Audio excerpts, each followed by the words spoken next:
Assalamu alaikum everyone, welcome to my channel. Thank you so much for clicking on this video.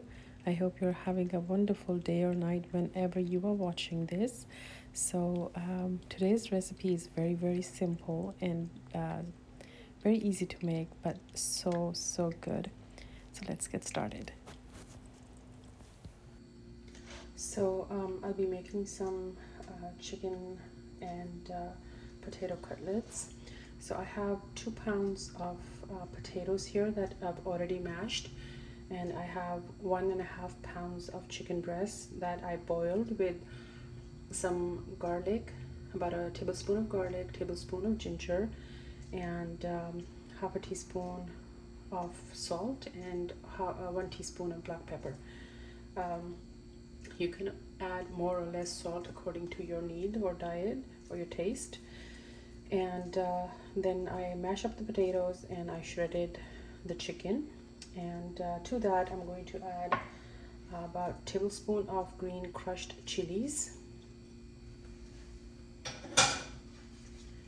And I have 1 bunch of cilantro, a couple of tablespoons of mint, and 2 bunches of green onions. I'll add 1 teaspoon of zira powder,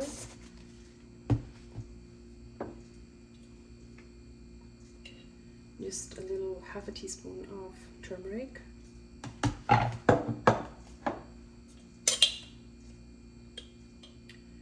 one teaspoon of red chili powder,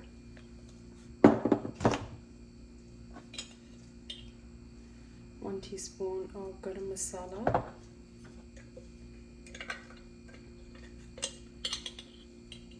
1 tablespoon of crushed coriander,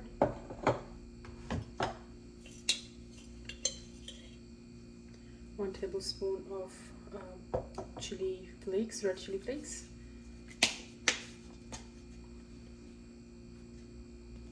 about 1 teaspoon of black pepper,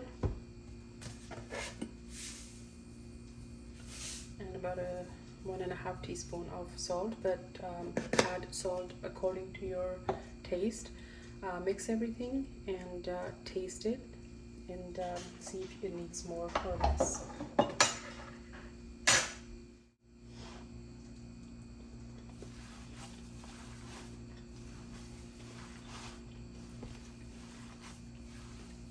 Perfect for my taste. Everything's perfectly done. So I'm just gonna kind of let this marinate for about 30 minutes or so. So I'll be using some panko breadcrumbs. Those are my choice of breadcrumbs, but you can choose any breadcrumbs that you prefer. I'll be using about 2 to 3 eggs as well. We need the eggs to be whisked, so go ahead and break them and whisk them and set them aside. Now I'm going to make quite large cutlets today because we're going to use them inside a sandwich. That's how my kids like to eat them, but you can make them any size that you want. So just grab your mixture, make it into a nice little ball between your hands, and then flatten it down with help of your palm. So when you have the desired size that you want and perfect round shape, we need to dip that inside the egg and then into the breadcrumbs. Now I'll be showing you 2 different types of chicken cutlets today. Now chicken cutlets are not as flat or thin as a kebab, so don't flatten it too much, but yeah, you can make it into a smaller size definitely.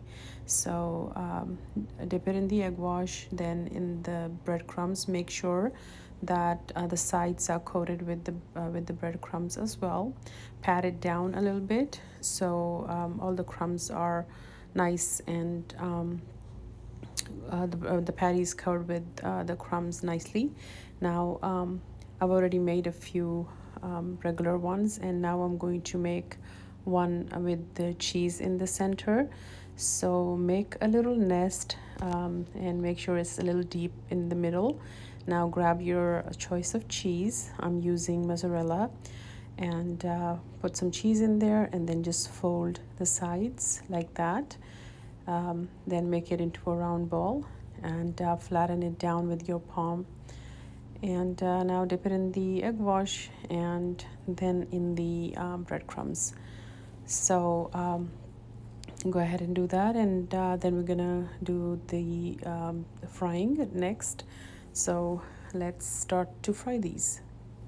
Now typically you don't deep fry these, so these are shallow fried, or you can use your air fryer and air fry them like that.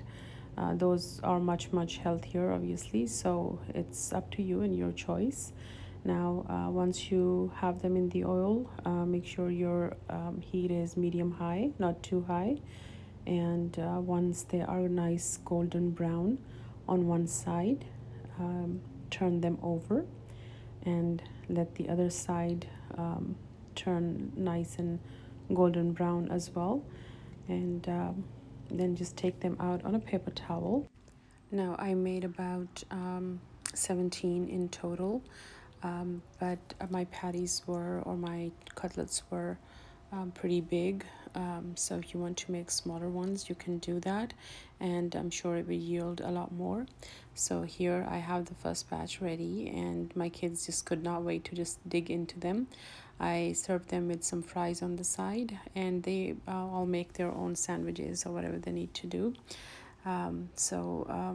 You know, it's something that you don't cook as often, but it's nice to have something like this every now and then. So here I will open up one of the cheesy ones, and as you can see, the cheese in the center is nicely melted and nice and gooey and stringy. So here I made the rest and I froze them, and after they were frozen, I took them out the next morning and I put them in a Ziploc bag, and I'm just going to freeze them, put them back in the freezer and use them when needed. They are cooked actually, from the everything inside it is cooked, so we don't need to defrost them or anything either. So I hope you enjoyed today's recipe, and I hope you'll make it for your loved ones as well. If you like what you see, please like, share, and subscribe. And see you again with another recipe very soon.